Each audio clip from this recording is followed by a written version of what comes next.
इन तस्वीरों के जरिए बीजेपी आम आदमी पार्टी की पोल खोलते हुए नजर आ रही है। इस पोल खोल में उम्मीद है कि 27 साल का हार का सूखा खत्म हो जाएगा। वहीं कांग्रेस के मुद्दे कमोबेश वही हैं जो बीजेपी के हैं, लेकिन दोनों दलों में फर्क यह है कि बीजेपी के छोटे कार्यकर्ता से लेकर टॉप लीडरशिप अरविंद केजरीवाल पर हमलावर है।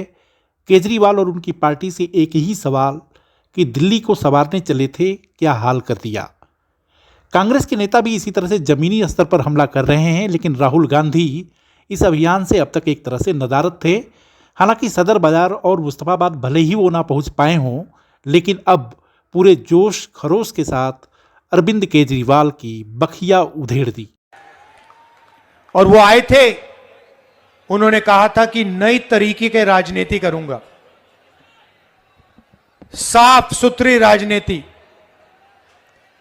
और सबसे बड़ा लिकर स्कैम, सबसे बड़ा भ्रष्टाचार दिल्ली में केजरीवाल जी और उनकी पार्टी ने किया है। साफ राजनीति, दिल्ली में सांस नहीं ली जाती है, पोल्यूशन बढ़ता जा रहा है, साफ पानी नहीं मिलता है, रोजगार नहीं मिलता है, महंगाई बढ़ती जा रही है। यह है केजरीवाल जी की राजनीति, शीश महल वाली राजनीति।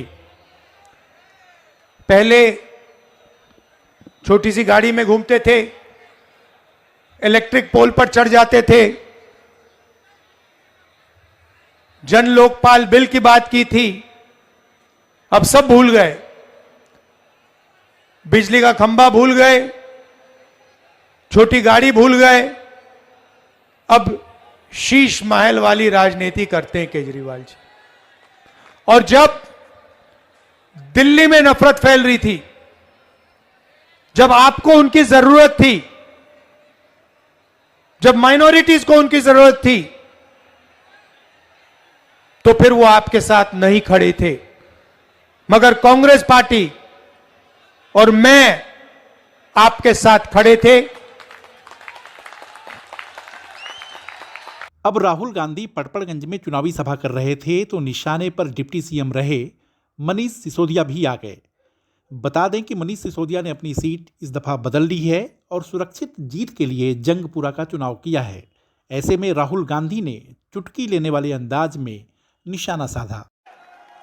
यहां पे आपके अनिल चौधरी जी हैं, इनका आप पूरा समर्थन दीजिए, पूरा समर्थन कीजिए।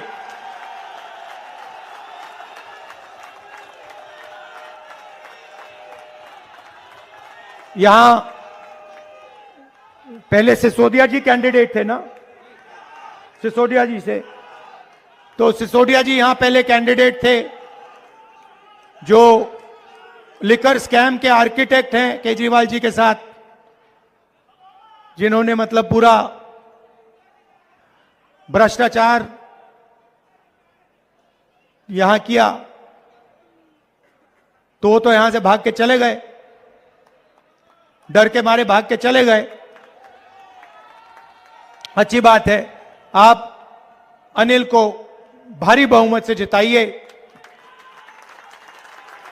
अरविंद केजरीवाल और मनीष सिसोदिया को निशाने पर लेने के बाद उन्होंने नरेंद्र मोदी का भी जिक्र किया और यह बताया कि मोदी जी से आखिर कौन डरता है। और एक बात समझ लीजिए, बाकी पार्टी वाले सब, मैं नहीं जानता मोदी जी से डरते नहीं डरते,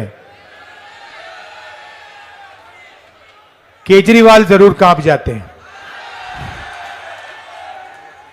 यानी कि अब कांग्रेस का टॉप लीडरशिप भी चुनावी मैदान में उतर चुका है। सवाल यह है कि कांग्रेस ने इस तरह का फैसला लेने में देरी क्यों की। सियासी जानकार कहते हैं कि यह तो किसी भी राजनीतिक दल का अधिकार और उसकी योजना है कि वो अपने किस नेता को किस समय जमीन पर उतारे, लेकिन जिस तरह से आम आदमी पार्टी को लेकर माहौल बन रहा है, वैसी सूरत में कांग्रेस के रणनीतिकारों को लगता है कि अब राहुल गांधी के उतरने का समय आ गया है। वो पटपड़गंज में लोगों से आक्रामक अंदाज में रूबरू हुए और संदेश दिया कि इस दफ़ा आम आदमी पार्टी को वॉक ओवर नहीं देंगे। वीडियो को लाइक, शेयर और सब्सक्राइब करें। देखते रहिए इंडिया अड्डा।